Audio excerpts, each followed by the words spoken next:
Last time, we talked about choosing your fucks wisely, deciding what actually deserves your attention, your energy, and your effort. But today, we're going deeper. Because even when you choose what matters, life still throws challenges your way. And most men assume that means something is wrong. But here's the truth you were never taught. Your problems are not the enemy. In fact, the right problems are the very thing that make you stronger. If you're a man who feels stressed, overworked, or stuck in your own head, this episode is going to flip the way you think about happiness. Permanently. The misunderstood truth about happiness. Most men grow up believing the same lie. When everything is finally stable, comfortable, and easy, then I'll be happy. So what do? We avoid discomfort. We run from tension. We try to escape anything that feels complicated or challenging. But the reality is the complete opposite. Happiness doesn't come from avoiding problems. It comes from solving the right problems. When a man stops solving problems, he doesn't become happier. He becomes numb, lost, anxious, and directionless. You already know this.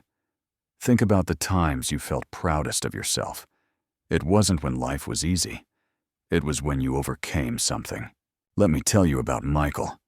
Late 30s, full-time job, 2 kids, a mortgage, and a calendar that looks like a battlefield. Michael isn't a bad father or a bad husband. He's simply exhausted.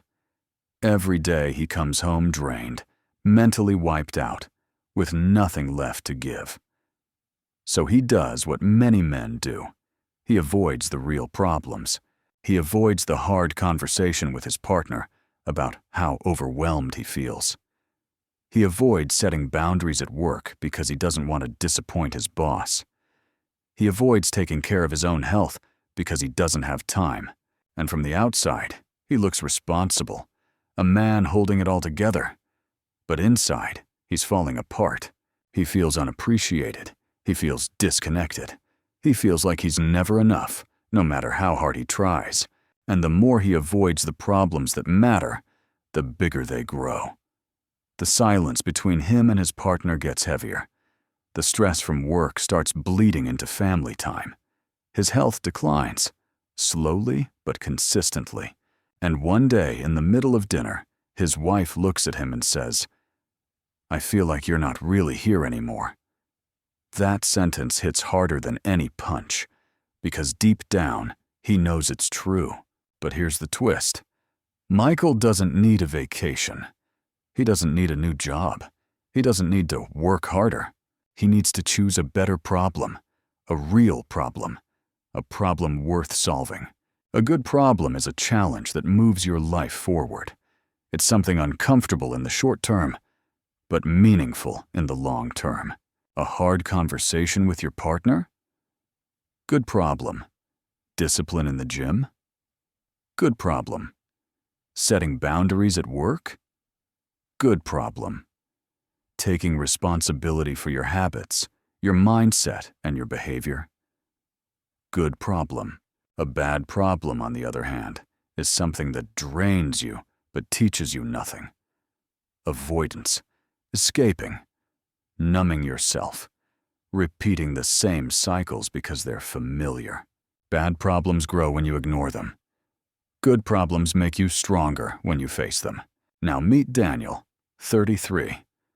Good job, good intentions, but no direction. He spent years avoiding discomfort, which meant he spent years avoiding growth. Daniel avoided the gym because he was embarrassed to start from zero. He avoided taking risks because he was afraid of failing. He avoided speaking up because he didn't want conflict. But eventually, he realized something simple. The problems he was avoiding were becoming bigger than the problems he was facing. So he made a choice, not to fix his entire life, but to pick one single good problem.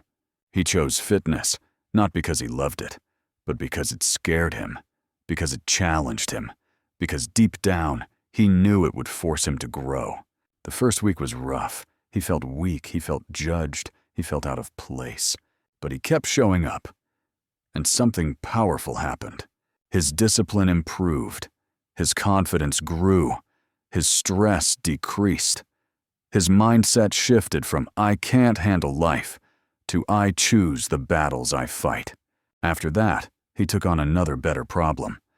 Starting a small side business on weekends. No excuses, no perfection, just effort. Then another. Setting actual boundaries with friends and coworkers. And slowly, Daniel became someone he respected. Not because his life became easier, but because he became stronger than the problems he used to avoid. Now it's your turn. If you want to stop feeling overwhelmed, numb, or stuck, you need to understand exactly which problems to stop feeding and which ones to start choosing. Here's a simple 3-step exercise to do today. Write down 3 problems you've been avoiding. These are usually conversations you refuse to have, habits that drain your confidence, responsibilities you delay until they explode, fears you pretend don't exist. If it makes your life heavier, it's a bad problem. Now choose one problem that is uncomfortable, but meaningful. Examples: getting in shape, fixing your sleep, starting that side project, communicating honestly, reducing screen time, setting limits with people, cleaning up your finances. One problem, one direction, one mission. Pick one small action to take each day for the next week. For example, walk 20 minutes, do 10 push-ups, track your expenses, meditate for 5 minutes, talk to your partner without blaming or defending, put your phone away for the first 30 minutes of the day. The goal isn't perfection. The goal is momentum. When a man builds momentum, he becomes unstoppable. Once you start choosing good problems, something shifts inside you. You stop feeling like life is happening to you, and you start feeling like you're steering the ship again. You become calmer, more grounded, more capable, more confident, not because life is easier, but because you're stronger. And that strength doesn't come from avoiding problems. It comes from facing them. If this message hit home for you today, drop a comment below and tell me. What is the one good problem you're choosing this week? Hit like, subscribe, and join this community of men who are done running, done hiding, and ready to take responsibility for the life they want. And in the next episode, we're tackling a truth that most men avoid. You are not special. Not in the way your ego wants you to believe. And understanding this will free you from pressure, insecurity, and silent self-sabotage. You don't want to miss it.